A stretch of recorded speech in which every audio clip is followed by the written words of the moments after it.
Hey everybody! Welcome to Cabin Light Studios, our live stream with the Southwest Washington Big Brothers Big Sisters. Thank you so much for joining us here. We are located in downtown Olympia, and we've got some awesome information that we want to share with everyone at home. Like I said, big shout to Big Brothers Big Sisters for asking Cabin Light to show you a little bit about what it takes to run a production company.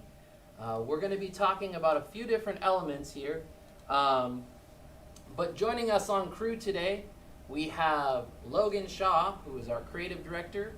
We have Brenda Ortiz, who is our production manager. We have Jason Byrne, aka Crucial,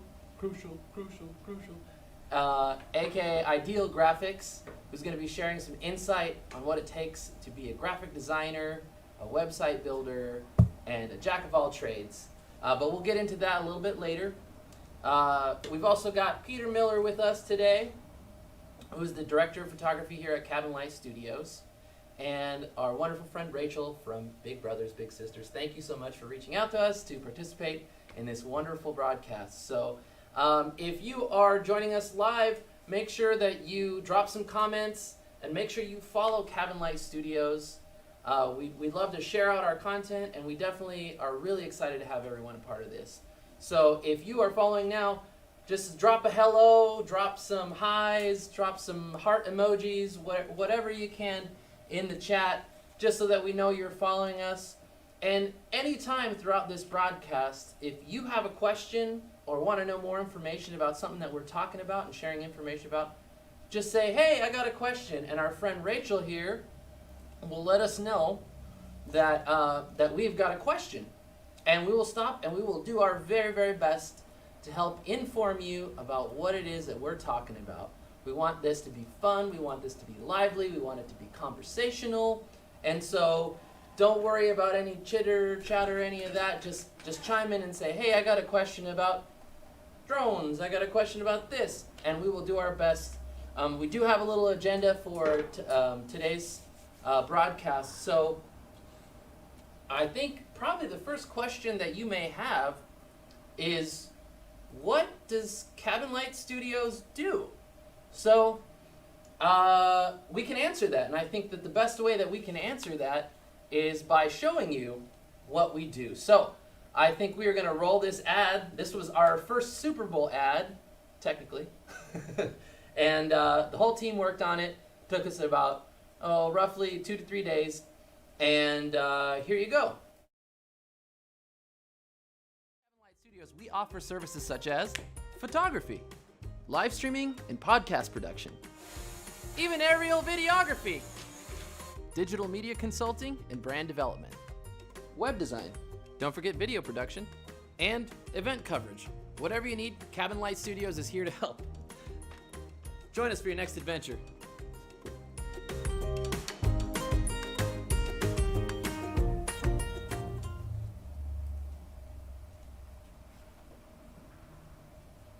Oh, back to me.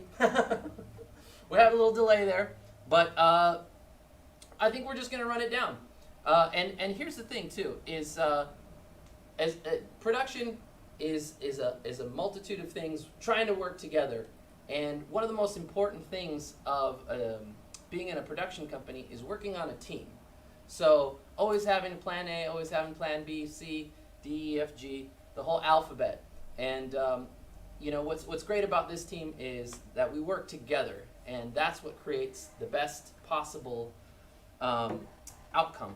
So a few of the things that we do, and I have no problem explaining what we do. So one of the things that we do is live streaming. So live streaming is what we're doing right now. So the actual definition of live streaming refers to online streaming media simultaneously recorded and broadcast in real time. It is often referred to as simply a streaming, but this abbreviated term is ambiguous because streaming may refer to any media delivered and played back simultaneously. So obviously you'll be able to watch this later, and it's being broadcast live, and it's playing to you directly right now. So it's kind of a cool thing. And I know with the younger generation, some of y'all love live stream. So quickly put in the comments, what is your favorite live stream that you've been watching? I know a lot more people have been on their computers, have been joining in. Are we getting any comments or anything like that in the chat? Okay. So that's my challenge to you all. Shoot us your favorite live stream. I know there's just tons to watch online, and typically myself, I love to watch gaming live streams. They're super fun. Choco Taco is one of my favorite streamers. Gorilla Will on Facebook Live, awesome streamer. Just some cool people. A lot of people know Ninja, and just a lot of other streamers out there. So a lot of those will sometimes stream on YouTube, and other ones will stream on Twitch. And it's a little bit different. Some of you may be more familiar with mobile live streams, like say Instagram or maybe Facebook Live. Those are typically ones you can do from your phone. So those are a little bit different than maybe what we're doing. Right now, if you could see, we've actually got 3 different cameras that we're running, and we use a switcher to be able to bring in all the shots. Here, we'll show you how this works. Okay, Logan, I'm going to go to the green screen. Are you ready? Yep. 3, 2, 1. Hey, everyone. Cabin Light Studios here. Whoop. And then we're going to go to camera other one. Jason, give us a big smile. I'm smiling.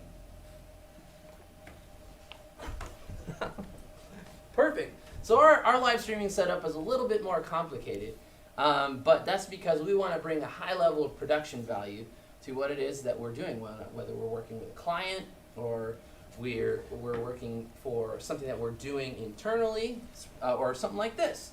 So we want to have lots of options, and actually we're going to get into the technical side of what it takes to run one of our cinema cameras. So we'll be joining Mr. Peter Miller on that one on front of our green screen and running through some of those things. So yeah, like I said, I'd love to know, anybody who's watching out there, tell us what are some of your favorite live streams that you follow, gamer live streams, mobile live streams. On Instagram, I was just following, there's a company in California called Loud Luggage Company, and they build speaker systems out of old suitcases, and they are awesome. They're really, really cool. And so sometimes they go live, and they also have this really, really cool company that restores some Volkswagens, old Volkswagens. So there's lots of different things you can watch. One of them that we'd love to have you all tune into is called #CabinLive on IGTV. And it's a show that airs every Monday at 8:30 a.m. Pacific Standard Time. You can check it out.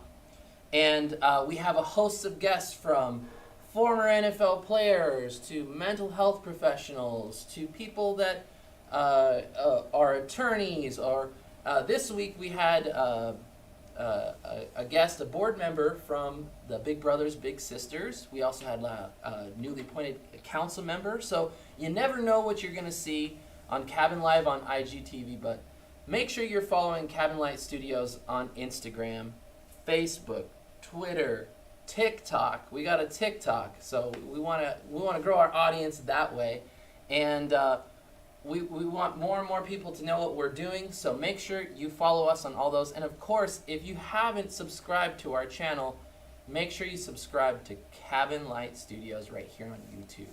Right on. Okay.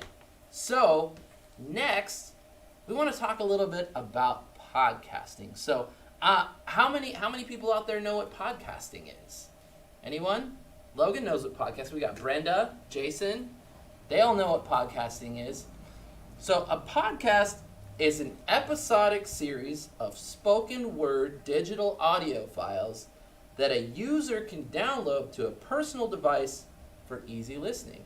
So there's a show that I listen to quite frequently called Audiolab, because I enjoy all the soundscapes that they create within their program. And typically it circles around a specific topic. For instance, there's a podcast that we produce, Cabin Light Studios produces, with the South Sound YMCA. And it is called Zero Apologies, Dropping Truths. And I encourage you all to listen to it because it has very, very critical work that's being done, anti-racist work that's actually being done in our community and spearheaded by that organization. And so it's a great way to tune in and work through that very complex set of ideas to make change. So we encourage you to listen to that one. There's always lots of personal stories in it. There's reflection. There's just a whole lot of things that happen in that series, and it's episodic. So you can listen to 12 episodes, you can listen to 3 episodes. Of course, we want you to listen to all of them because they're awesome, and you always learn something. Or maybe it's a funny podcast, humor, jokes, laughter, all of that. I guarantee some of your favorite actors and comedians and musicians produce their own podcast, and it's a great opportunity because you can listen to it on the go while you're traveling or while you're on an airplane. You can put it on your phone, or you can stream it directly from, say, Spotify or Apple Music, or directly from the actual site. So something to keep in mind for you all out there. So how we doing, everyone? Can I get a thumbs up from the crew? We good? Everybody good? All right, we got all thumbs up here from the crew. We're gonna cruise along here. And if you haven't had a chance, we encourage you to go check out cabinlightstudios.com. So cabinlightstudios.com is our website. If you out there are looking to venture into something fun or want some more information or anything like that, feel free to hit us up, drop us an email. Any of our viewers that may be checking this out and you have questions even after this broadcast, we'd love to hear from you. Bigs, littles, everybody, make sure you check with parents and guardians and those types of things to make sure that you're all good, to go check out those websites and even our social media platforms. Parental consent is always a good thing. So we are going to move on in our program. Can I get a time check? Time check. 5:45. Right on. Okay. So we are going to have a really, really awesome person coming up and joining us here on the Cabin Light Studios cool couch room. I don't know. I couldn't think of a better name. Logan, what should we call it? Cabin couch. The cabin couch. Brenda, you got a different one? I'm getting one of these from Brenda. No. Super couch. Super couch. Jason, what do we? The little comfy couch? The little comfy couch. Rachel, you gonna give me some? The cool couch. The cool couch. Peter, what? Mr. Blue. Mr. Blue. All right. So, really quickly, I'm gonna run over the green screen, and when I come back, we're gonna see Mr. Peter Miller. All right. Here we go. 3, 2, 1, and. Oh, you want? Oh. Okay. And very quickly, we are gonna have Mr. Peter Miller join us back on the cool couch, Big Blue, the cool room. All right. Ready? 3, 2, and 1.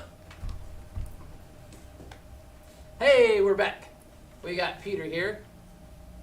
How's it going, Peter? It's going good. Peter's used to being behind the camera, and Peter, why don't you tell us a little bit about yourself? How'd you get into doing camera work? Where did you pick up that? Well, I've always liked film all my life, basically. But then I learned about it in college. Went to Evergreen State College. Gooey Ducks. Gooey Ducks. Yep. Went to Evergreen and took all sorts of different film classes and writing classes. And eventually, I made my own film, Edge of Chaos, with my brother. And Which won an award, right? Yeah, we won Best Action Film for the Seattle Film Festival.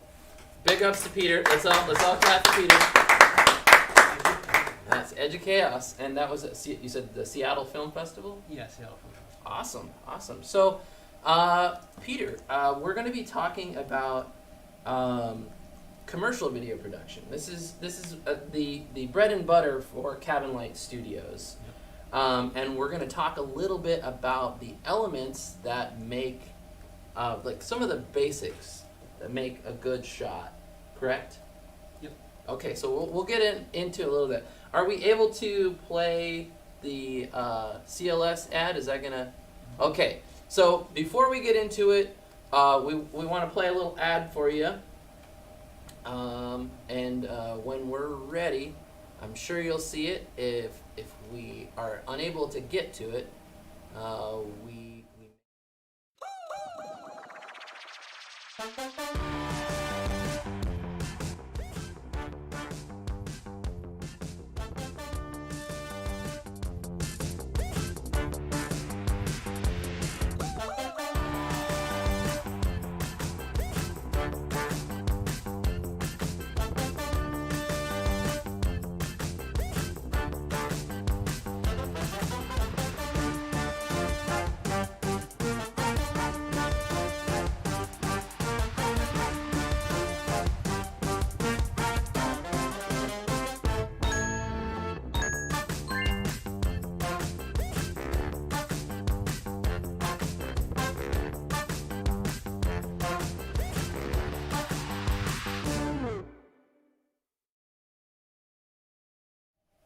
Boom. There you have it. So, very, very simple commercial ad for Cabin Light Studios. So we're super stoked that you all got to see that. That was actually the debut of that piece.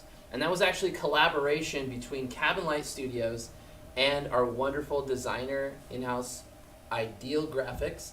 And we'll get to Jason's work here towards the end of our broadcast. But Peter, let's talk about that little ad piece. So, what we did took a very simple shot, right? Which was you Canon 90D with a 14 millimeter lens, 14 millimeter. the cinema lens, and you had a little little remote focus on it, and we'll get into what all that stuff means here in a little bit. And then we just basically had some graphics on the end, right? Little elements of that. Yep. Yep. So it kind of brings two different worlds together when thinking about that particular piece. But that one will be on our YouTube page here shortly. So make sure you check that out again and like it and love it and share it if you can. We'd love for you to do all of that. So we're going to run through some camera basics with you all. Some of the most important elements in order to get the shot, get the best shot that you can. And what is the first thing that somebody needs to be able to get footage? Well, basically you're trying to expose the image, and that has to do with how much light or how much shadow you have. And there's a couple of different settings on the camera that you want to focus on, one being the ISO, one being the shutter speed, and then another being the white balance, which is the color, what affects how the color of the image looks like. And so like for ISO, you pretty much never want to even touch it. You pretty much only touch it when you have to touch it because your image is just too dark and you have to increase the ISO in order to see.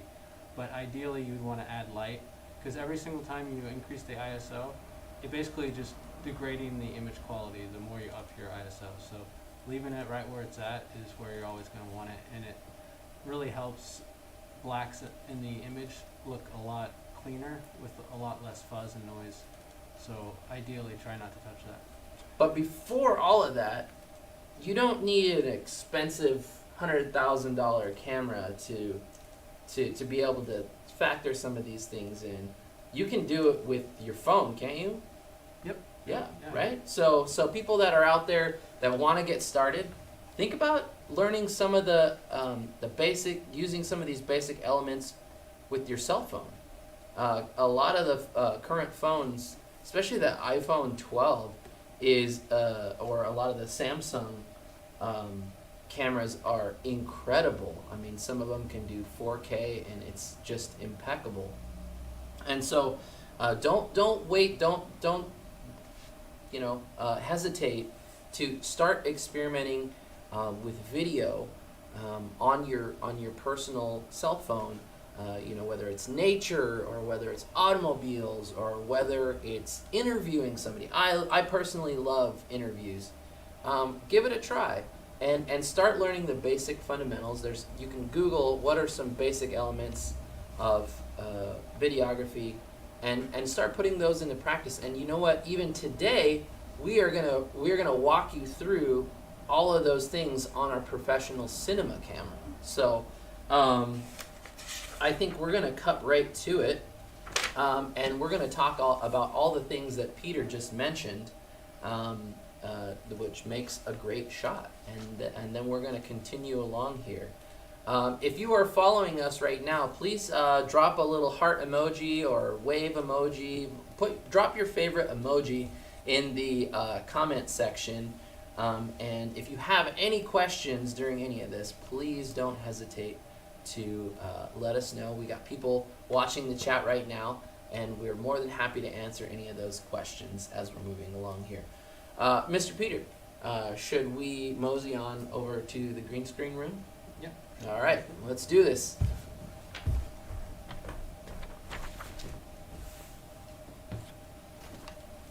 All right, so let's see here.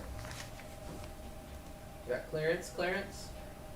What's your vector, Victor? All right, we got a clear. Oh, looks like we have a question here. Shawnee's favorite emoji is the heart emoji. Oh. And also the kiss emoji. Oh, thank you, Shawnee, for being a part of our live stream. Those are excellent emojis, and we hope you and yours are joining us and enjoying what we have for you. So thank you for dropping a comment, and we're going to continue on. And as we get them, we're more than happy to give shout-outs to anybody watching.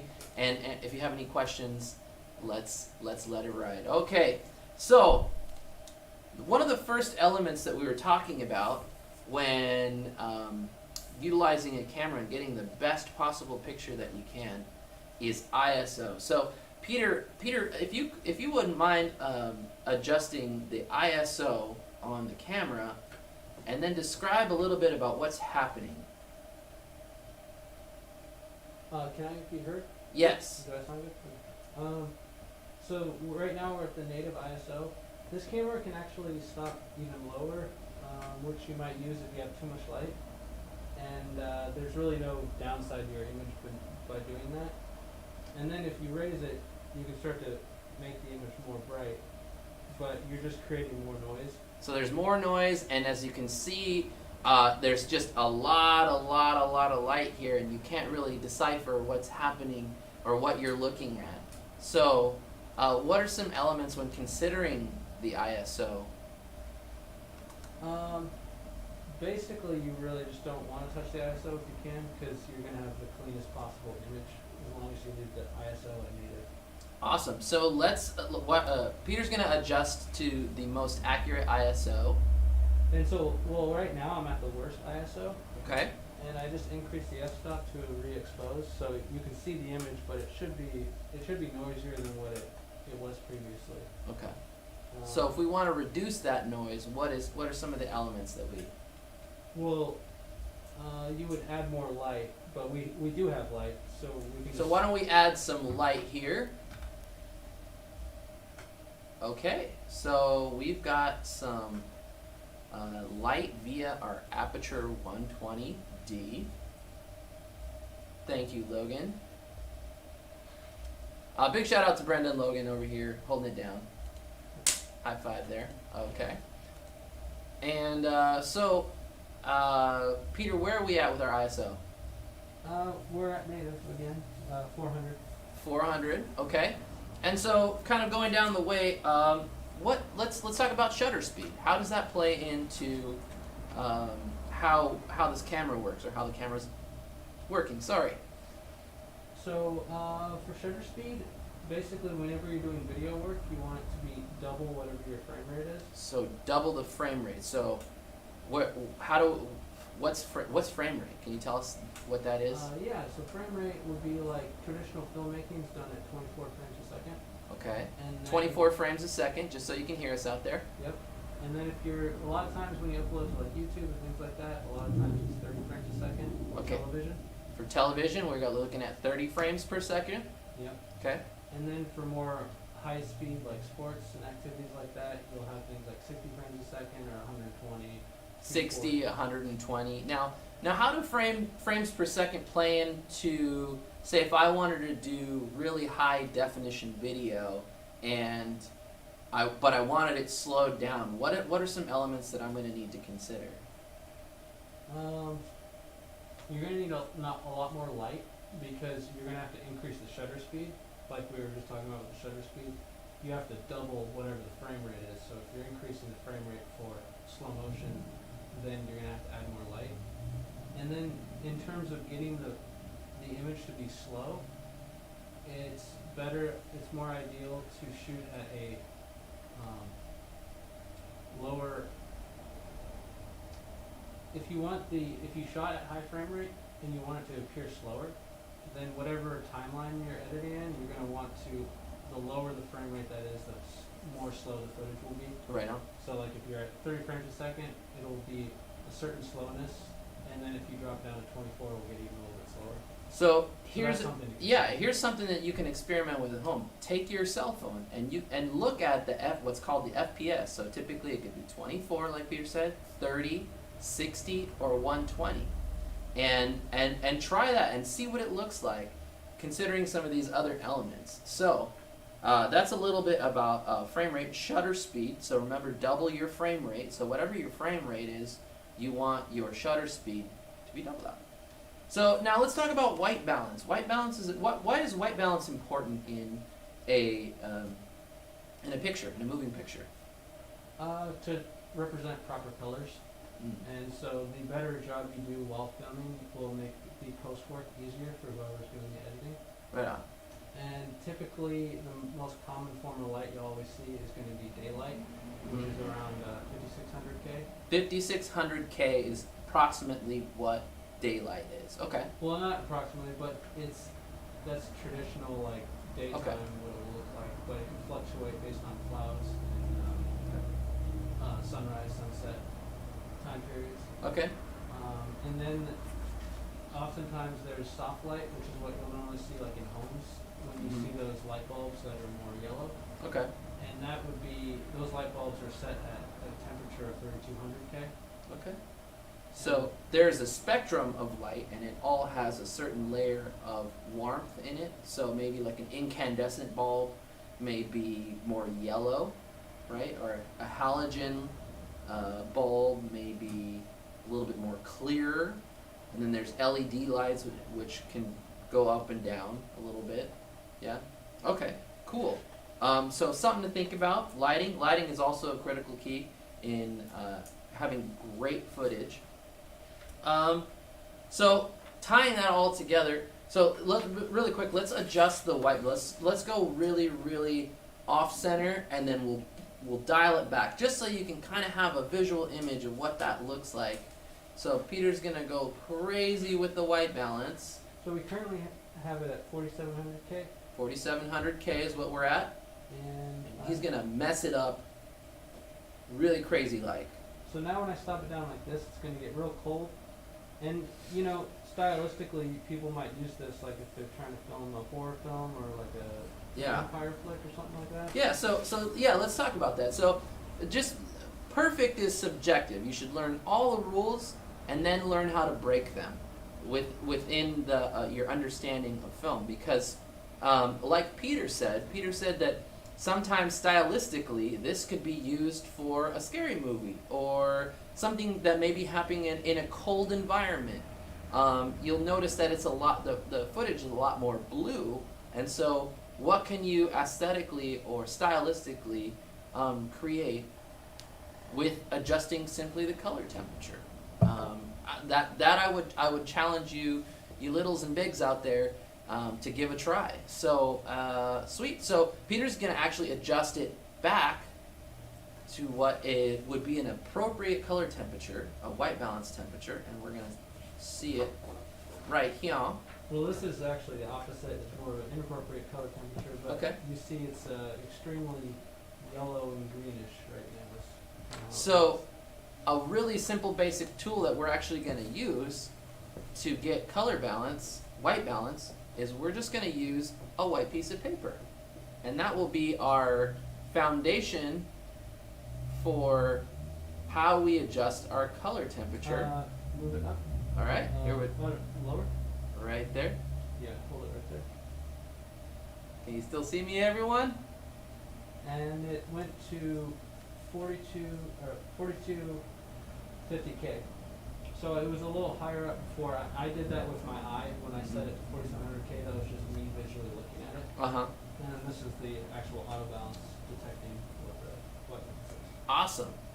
So we've seen what really high and really low, and what a trained professional will adjust it to based on their training. So that was white balance. And so tying this all together, we have exposure. It all comes and ties together to what exposure is, correct? Yep. Okay, so maybe we could run through this. So one of the other things was f-stop. And how does an f-stop play into the overall look? Maybe we can run that down, Peter. It'll affect your depth of field, and so you can either have a deep depth of field or a shallow depth of field. Okay. A shallow depth of field is going to give you that bokeh that a lot of people like, and then a deep depth of field will give you a more clear image, so it'd be good for landscapes where you can see a lot of different things that are going on in the frame. Okay. And when looking at f-stops, they'll normally range from like 1 something all the way up to like 22. And for what I recommend is that you stay somewhere between f2.8 and f11, because when you stop down lower or higher past those, you're going to get worse image quality, because the lenses themselves tend to have problems when you stop into those other ranges. Mhm. So normally the sweet spot's always between f2.8 to f11 is where you'll have like the cleanest and sharpest image. You can- Right. So let's make an example here. So we're gonna go from the lowest, low. So how low can we go, Peter? So now we're at f1.1. So this is f1. And what are some of the things that we're noticing in the picture when we're at f1.1? Basically, it's hard to focus because it's a very shallow depth of field. So if I move even a little bit, I'm out of focus, right? Yep. And if I go back to the original, Yep. kind of locked in, Yep. And Right. it's pretty bright right now because that's what happens is it adds more light. right? So the lower lets in more light. So it's kind of like this, right? So this would be what? When it's really It's actually wide open. so wide open is a lower f-stop, and then lower or higher, I should say, yeah. Yeah, the f-stop's actually increasing when it gets really small. It's like looking through like that. So wide open, f1.1, and then where you can barely see it. So So that's where you have to adjust for exposure. Which that means that we go back to let's ISO. bring it back. Well, what I'm going to do is now I'm going to use ISO, Okay. which would actually make it so you can see. And now this is the thing you wouldn't want to do because it's going to be a noisy image now. Ah. But we have a deep depth of field though, so if you really Right want on. a deep depth of field. So there's a lot of critical elements working together to give you a good picture. And it's important to study all of these and know a little bit about them so they can influence the way that you shoot video. So it's super important. Learn as much as you can. So just to run this back, some of the things that we talked about as Peter's resetting the camera. So you don't need a fancy camera. You just need something like your cell phone, which has great image quality, or a beginner's camera, or if someone you know really is awesome and they give you a cinema camera, take them up on it. That would be really nice. But some things to consider: ISO, shutter speed, white balance, all coming together for exposure. Now, the next critical, once you got all the elements of the camera, what's next is we call it framing. So Peter, let's explain a little bit about what framing is. So right now, framing is basically where your subject exists in the picture, right? And now Peter's gonna adjust the framing. I am currently center of frame, is that correct, Peter? Yep. Okay, so I'm right in the middle. I'm not too far this way. I'm not too far that way. I am center of frame. Okay? So another stylistic element is something that you might see if you're watching a 30 for 30 on ESPN, or you're watching an interview on the news. You might see what they call thirds. And thirds is if you could picture 1, 2, 3, so 3 different little spaces. And it's when you position the subject, say me, in that frame in one of those thirds. So, say if I was doing an interview, they might put me, where am I at in the frame? If I'm going to be talking to someone over here, maybe I'm doing an interview. You want to be right of frame. So I'm right of frame. Yep. And it gives it a sort of stylistic element. So if somebody was asking me, it kind of gives just a different flow, a different feel to say an interview versus staring right at the camera. Very different. So Peter's gonna pull center of frame for me.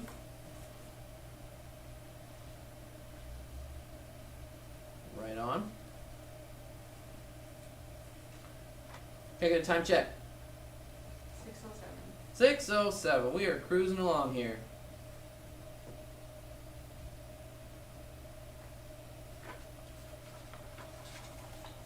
Were we gonna talk about Eagles? Oh, of course. Before we kind of hop off this particular camera, we're going to talk about angles. So, Peter, angles. Let's go. And so right now we're just pretty a medium angle right now, Okay.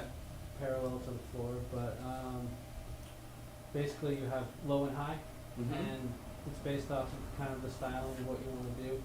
Commonly in film and photography, in general, it's normally better to shoot low. Mm-hmm. But depending on what you're doing, you might want to shoot high. Like if you're shooting a female, it's probably better to shoot up more high and angled towards Mhm. her face. So typically with your subject, maybe they'd be sitting like this and a little bit out and over their shoulder maybe. Yeah, and it would be more ideal if the camera moved upward versus where it is right now, where it's Yeah. kind of middle. Because with respect to your subject, what Peter's talking about is, as humans, sometimes, we have features. We all have very, very diverse features as humans, and they're all beautiful. And one job of the photographer or videographer is to capture their subject in the best possible light, but also with the best possible eye to create very flattering images. Unless, and like I said, you're going for a different style. So, say for instance, you've got a bad guy in a movie, you want them to look eerie and powerful. You might choose to do a low shoot. But if you're trying to get somebody to look very stoic and very strong and powerful, maybe they look differently like that. So, high, medium, low is in short a quick factor for that. So, we're gonna move quickly along, and can we give a big round of applause for Peter for helping explain all that? There we go. Right on. Okay, so we got a question over here, Rachel. Professor Roland says, great job. Oh, thank you, Prophet. We appreciate you tuning in and checking out this live stream. If I'm not mistaken, he's a part of the Olympia Salsa Company. So thank you so much for tuning in. We appreciate you. I love you and hope you're doing good. All right. So, Peter, we've covered a bunch of stuff about the camera. Should we go and chat quickly about some of the other elements and things that happen at Cabin Life Studios? Sure. Right on. Okay, here we go. And I'm going to wait for Peter to get in where he's at. And ready, Freddy, and we're back. Okay. Hey, if you're just tuning in, make sure you like and subscribe on this video, and make sure you support the Southwest Washington Big Brothers Big Sisters, who is helping curate a big part of this event here that we have for you. So much love to them, and make sure you're following Cabin Light Studios. So as we're getting towards the end of our program here, there's some other elements that come into play when managing a shoot or managing a shot in particular. And one of the most important tools that we use quite frequently is called a gimbal. So, Peter, can you show us what a gimbal is and maybe tell us a little bit about what a gimbal does? A gimbal is just like a really small Steadicam, basically, which, if you've seen film, Steadicams are just kind of those like floaty shots that move all the time and just react to whatever's going on in the scene. And a gimbal is just kind of it's a more easier to use one that is better for on-the-fly shooting. Okay. Versus the big vest Steadicam. So something that you might use a gimbal for is action shots, stabilizing your Yep. camera while you're running. We use this gimbal, which is a DJI RS2 gimbal for the what we call the Bing Bing commercial that we just did. So make sure you check that out. It debuted today. Shout out to Ideal Graphics. We'll get to Ideal Graphics here shortly. But this basically stabilizes the camera and also can help, there's elements of this that help you pull focus, correct? Yep. So what we're gonna do really quickly is Peter's gonna show us how we set up a gimbal. So let's do that. Yeah, okay, I'll show you. It's going to be different for any gimbal that you ever use. But this one, basically, it's a 3-axis gimbal, and it's got some locks here that you unlock so that everything kind of comes off and loosens up. That's just to protect the motor while it's not being used. And so ideally, you want to maybe just pan up a little bit more, Brenda. So you'd have the camera, you're going to have it sit right in here. And you want it, basically, once the camera's on there, you're going to try to get this to be real nice and stable before you ever power on the gimbal. Because the more, you basically want it to be perfectly balanced before you're even using the motor to help. That way you have the best and cleanest stability of your image. And you said 3-axis because there are 3 specific axes right here. We have and 3 Yeah. motors technically. 3. Right on. Okay. So here goes Peter. So what we have the plate. We have a camera, and you know, like I said, it's always going to be different on whatever setup you use. When you're operating cameras, you're going to end up using a lot of Phillips and flathead screwdrivers and whatnot to get things configured. So this has a plate. I slide it on there. I lock it up, and then this slides right over here.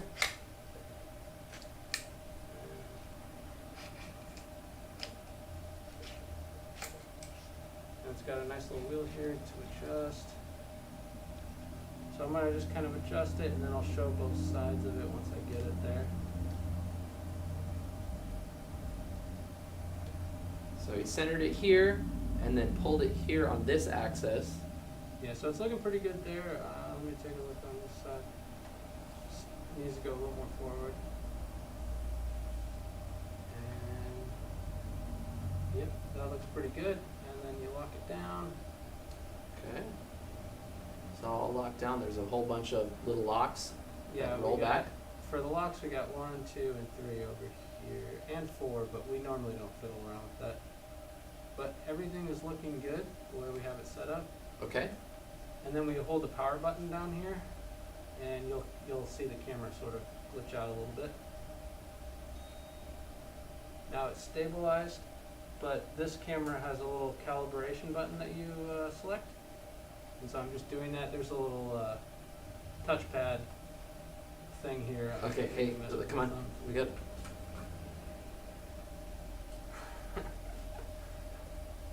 Oh, we're getting there. Oh. And then when it's done, so in the video we showed them the gimbal shot we captured out there, right? Mhm.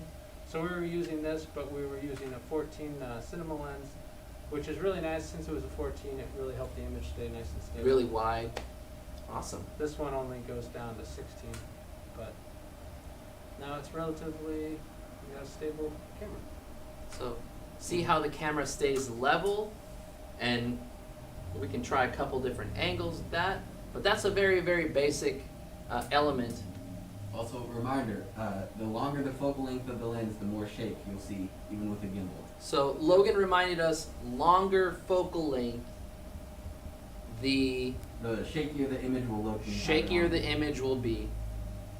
Good to So know. shoot wide when you want steady cam shots. Shoot wide when you want steadier shots. Thank you, Logan. Appreciate the input there. And, you know, one thing that we really haven't said is, on top of all of this work that we're talking about, camera work and getting the best shot, the other most critical, important, very, very important element is having a great editor.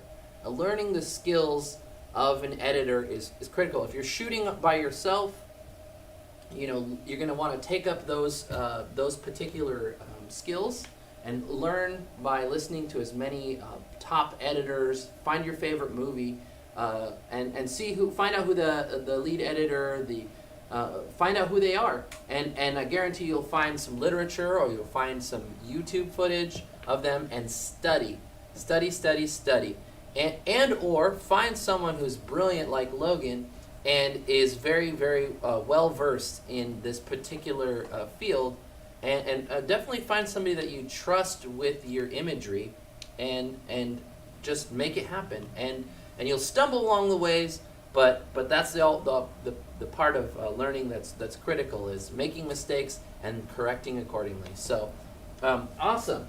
So before we can set the gimbal aside, thank you for talking about that, Peter. And like we said, if you have any questions, if you have anything that you would like to know a little bit more and we can expand on, feel free to drop that in the chat. We're more than happy to do that. Now, really quickly, Peter, what do we got to the side of our shot? I mean, what do you got over there? A drone. A drone. So, talk a little bit about drones. What are we talking about here, man? It's basically aerial photography and videography. Awesome. So, with this particular drone, we can take photos and video at 4K resolution. So, what you'll see as well is, I don't know if you can see it that well, but these lenses actually on here have polarizers or ND filters. Yep. Both. ND filters. And an ND filter is what, Peter? ND filter is basically a way to basically darken the image with you being able to have still a low f-stop so that you can have a lot of bokeh if that's what you're going for. Right, So that's right. the main reason. So it takes all the critical elements that we were talking about with all our camera stuff, exposure, ISO, all those things, but it just puts it in the air. Whee! And so before you operate one of these drones, make sure that you learn as much as you possibly can for your own safety and the safety of others around you. Just super important, and I encourage you, if you really want to get into filmmaking, learn how to operate these because they just add a lot to what you can provide for customers, for your own portfolio. It just gets where people used to get helicopter shots from way high up, thinking about angles and how that plays into it. You can see entire landscapes and go places that you couldn't have traditionally. But it's also important to be certified if you can. Learn about all the rules and where to operate these, when, and just some of the rules. So yeah, drones are great, right, Peter? Whee! Okay, so I think we've reached the point in our program here that I think we're gonna skip on to our friend Jason with Ideal Graphics, who is awesome, who is talented, who's also a performing artist. Watch out for that mixtape. It's coming out eventually. Again, Peter and I are going to be on it, and so is Logan and Brenda and Rachel. So it's going to be great. But we are going to hand it over to our wonderful friend Jason with Ideal Graphics. Jason, take it away. Hello. So, what shall we talk about graphics? It looks like we're running low on time, possibly. I think we'll rock it out. Let's go. Okay. So, graphic design is a big part of a lot, actually. It has a lot to do with advertising. It has a lot to do with everyday things you see in your normal world.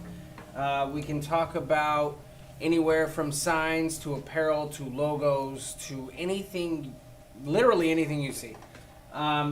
Graphic design is putting words and art together in a specific way, color coordinated way, abstract way even, to get your attention and to get the point across to you for the brand or for the business that you're looking at or looking into. When it comes to graphic design, there's actually quite a bit of it, so I'll try to not ramble on. But one huge one is clothing or apparel, and that is something you wear every day. Well, at least I hope you're wearing every day. So that can be as simple as taking someone's logo and placing it on a proper area of a t-shirt or a sweatshirt, or it can be as crazy as designing from scratch and making an entire piece all from scratch and ending with a wonderful piece of clothing or apparel. Another thing with the clothing and apparel are logos. We've talked about putting your logos on stuff. I know you've seen Nike or Reebok or a lot of the other great brands out there. But the logo is the key to it all. if you don't have a logo, then how do I know what business you are or what you represent or what you do? So logos are a huge thing, and they take a lot of work and a lot of research and prep. You need to make sure that the colors represent your business and the mood that you're trying to get across to your clients and all of that. You know, you can look into color theory and all of that. That's a whole nother ballgame. But we won't bore you with that.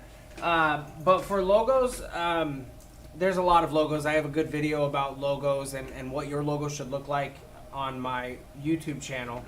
But when it comes to logos, there's a lot. There really is. But it really does make a difference when it comes to business. You can see by looking at any brand in your household or any brand out there in the world, you can see and you can get a feeling from what you see and what you would think about instantly when you think of that brand, or what kind of mood it puts you in, or something like that.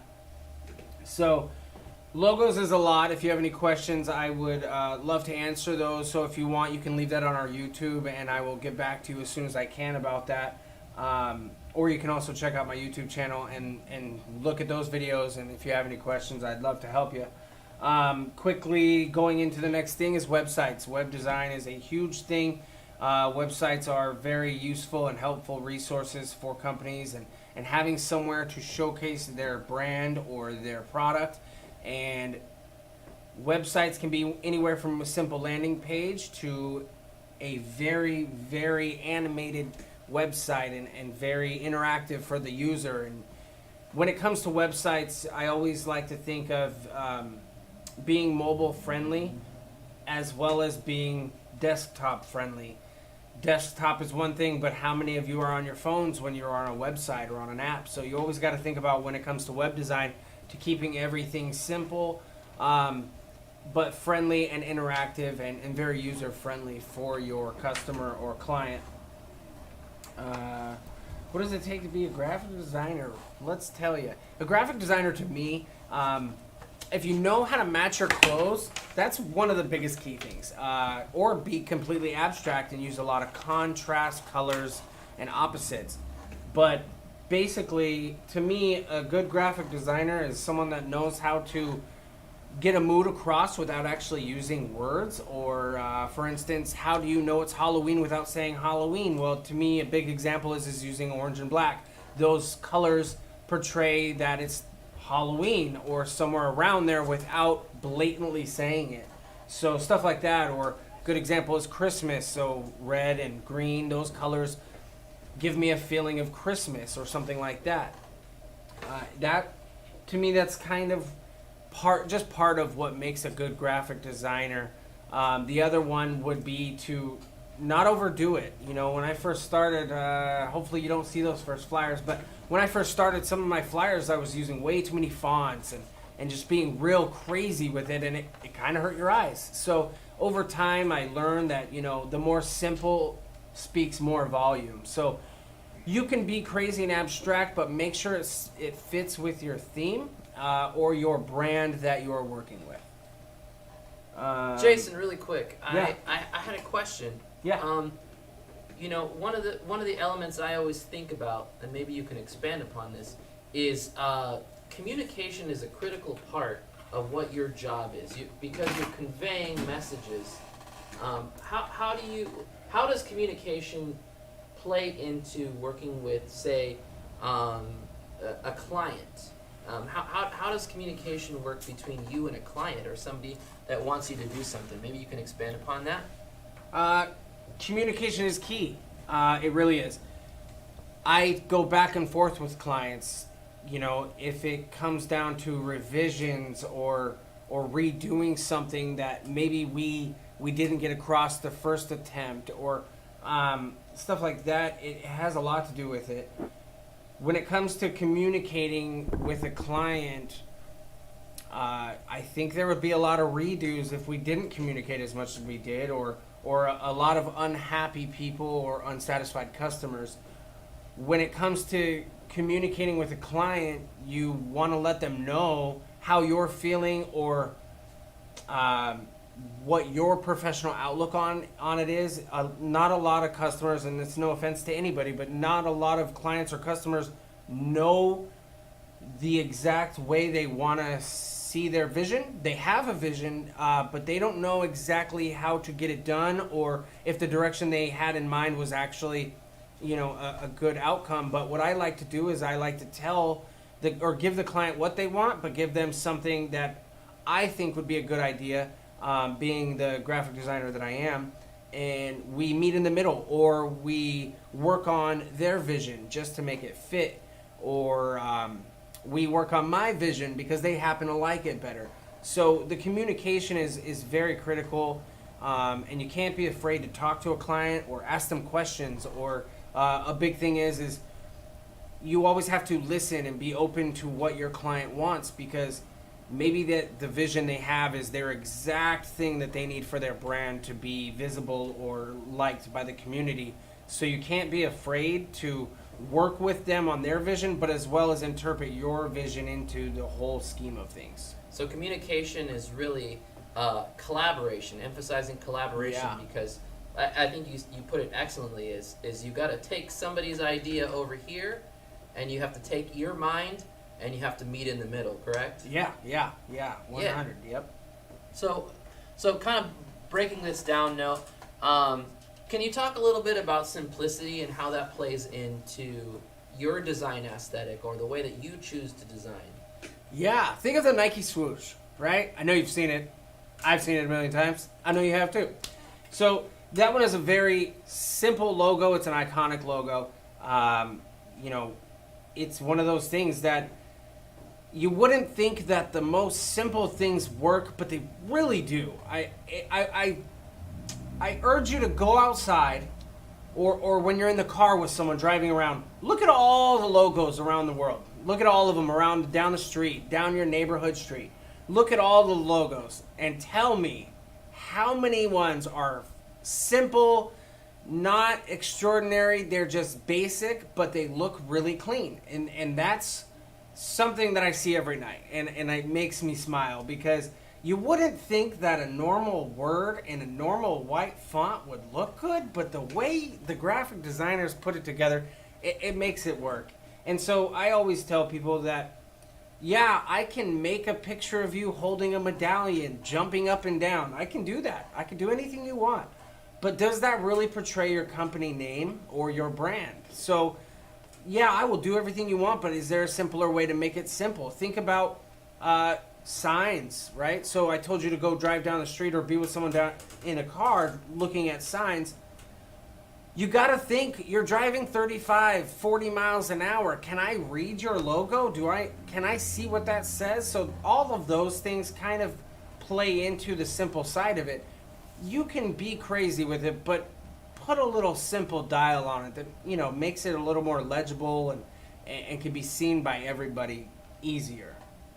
Does that make sense? That makes a lot of sense, Jason, and I want to thank you for sharing that piece in particular, and Yeah, that thank element, you. and how communication plays into working with different folks.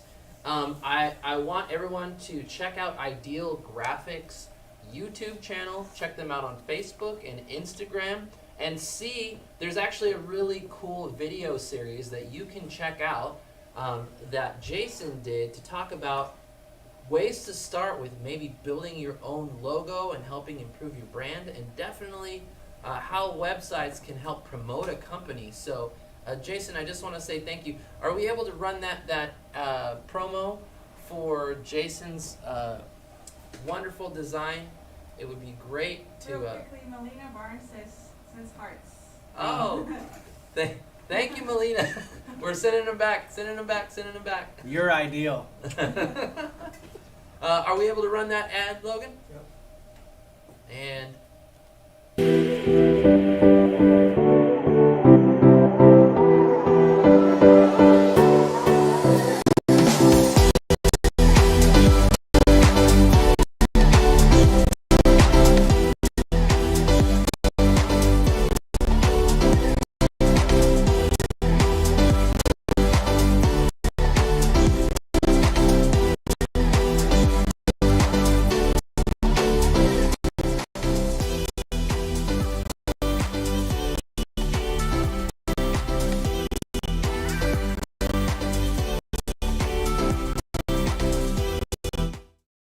God.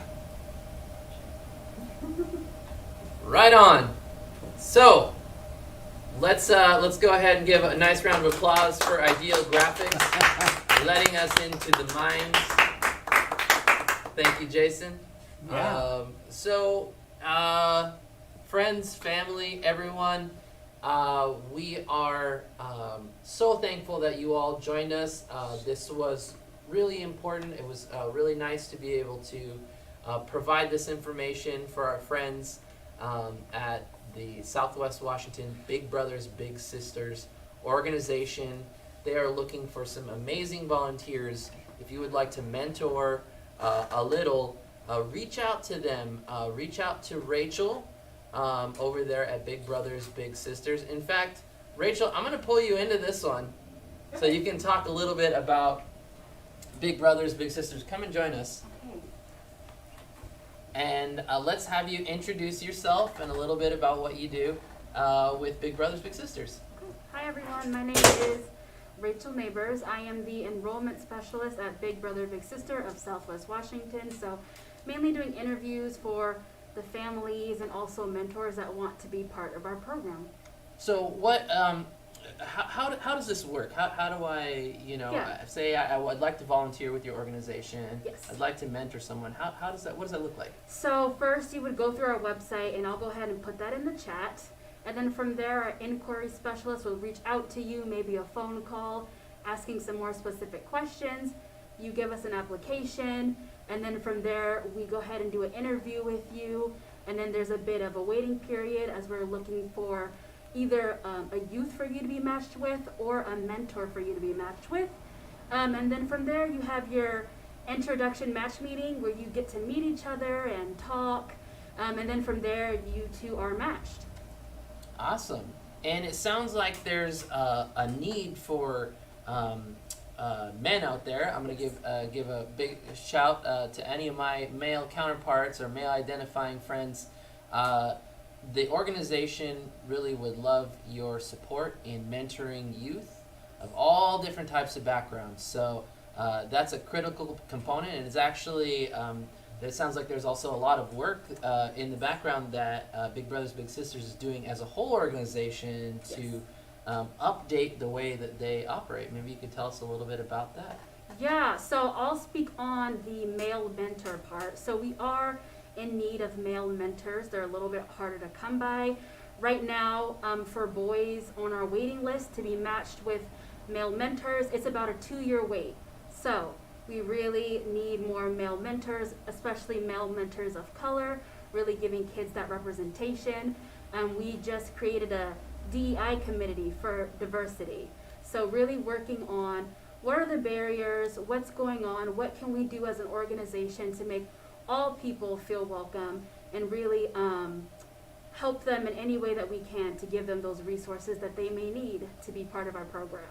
Excellent. And had a great conversation with one of your board members this past week. Hi, Tadeo. Hey, Tadeo. Thank you for being on Cabin Live on IGTV, which happens every Monday at 8:30 a.m. Pacific Standard Time. We have 3 guests.